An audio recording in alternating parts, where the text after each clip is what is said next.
UP की मुस्कान और इंदौर की सोनम ने पति पत्नी के पवित्र रिश्ते को दागदार कर दिया है। अब जितने भी युवा हैं जो नई शादी की अपनी बारे में सोच रहे हैं कि शादी करना चाहिए, वह डर रहे हैं। अब एकाएक कर लगातार इस तरह की खबरें सामने आ रही है और अब शादी के नाम से हर कोई भयभीत भी है। अब एक और खबर सामने आई जहां पर पति तो जिंदा है, गनीमत है कि पति जिंदा है, लेकिन शादी के 2 ही दिन हुए थे कि पत्नी जो है रफू चक्कर हो जाती है। पता है क्यों?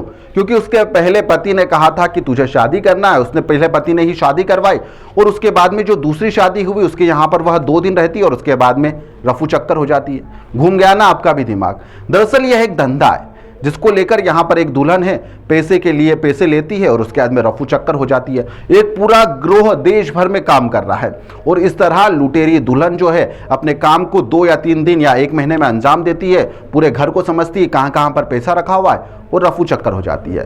पन्ना जिले में भी शादी के नाम पर धोखाधड़ी कर देने वाला यह चौंकाने वाला मामला सामने आया, जिसके अंदर ना केवल मानवता शर्मसार हुई बल्कि यहाँ पर लड़के के जितने भी अरमान थे कि मैं नई शादी कर रहा हूँ, नया जीवन जीऊंगा, उसके सारे सपने भी चकनाचूर हो गए हैं।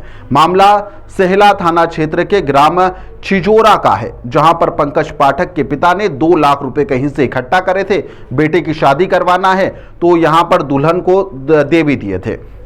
2 दिन के बाद में जेवरात लेकर यहां पर जो पत्नी है वह फुर हो जाती है।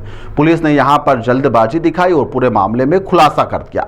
पन्ना पुलिस के कप्तान यहां पर साई कृष्ण ने इस मामले का खुलासा करा है। उन्होंने बताया है कि शादी यहां पर 15 जून को हुई थी। उत्तर प्रदेश के महोबा में रहने वाली महोबा का एक मंदिर है जहां पर हिंदू रीति रिवाज से शादी की गई थी। दुल्हन की गतिविधियों पर परिवार को 1-2 दिन के अंदर ही संदेह हुआ, लेकिन अगले ही दिन जैसे ही संदेह हुआ दुल्हन यहां पर जेवरात लेकर गायब हो जाती है। दुल्हन पहले से शादीशुदा थी और उसके पुराने पति ने ही मिलकर इस पूरी साजिश को अंजाम दिया था। इस पूरे घटनाक्रम की कहानी रची थी कि शादी करना और उसके बाद में फुर होना है। आरोपी दुल्हन और उसके पूर्व पति को गिरफ्तार कर लिया गया है, जबकि एक अन्य आरोपी जो है इस मामले में जिसकी भूमिका थी वह उसकी तलाश की जा रही है। पुलिस की तत्परता से यहां पर कार्रवाई की गई है, जिसके ऊपर यहां पर सफलतापूर्वक इस मामले का खुलासा किया गया है और आरोपियों को यहां पर कुछ ही दिनों के अंदर गिरफ्तार भी कर लिया गया है। यहां पर पुलिस क्या कुछ कह रही है, सुनिए। सलेहा थाने अंतर्गत एक गांव में एक परिवार है जिसने अपने पुत्र के लिए एक लड़की ढूंढी किसी एक मध्यस्थ व्यक्ति के माध्यम से, और उसके बाद महोबा में जाके उन्होंने शादी कराई। और जो भी मीडिएटर था उसने कहा था कि लगभग इसमें 2 लाख रुपए लगेंगे। तो परिवार ने 2 लाख रुपए दिए और शादी कराने के बाद वो लड़की जो है वो घर में आकर रहने लगी। लड़की की जो भी हरकतें थे वो घर वालों को थोड़ी संदिग्ध लगी और कुछ दिनों बाद वो घर से भाग गई। जब घर वालों ने थाने में बताया तो इसमें हमने मुकदमा कायम किया और जो जांच है उसमें ये निकल के आ रहा है कि लड़की जो है पहले से ही विवाहित थी और इसने और इसके पति ने जो है ये मध्यस्थ करने वाले जो मध्यस्थता करने वाला व्यक्ति है इसके साथ मिलकर 2 लाख रुपए लेकर इस महिला की दूसरी शादी करा दी थी। और इनका ये प्लान था कि महिला वहाँ से कुछ दिनों के बाद भाग आएगी तो ये लड़की भी यहाँ पर रह जाएगी और इनको पैसे मिल जाएंगे। तो इस तरह का जो भी इन्होंने पूरा षड्यंत्र रचा। पुलिस ने उस महिला को और उसके पति को अरेस्ट कर लिया है। जो तीसरा व्यक्ति है उसकी तलाश जारी है।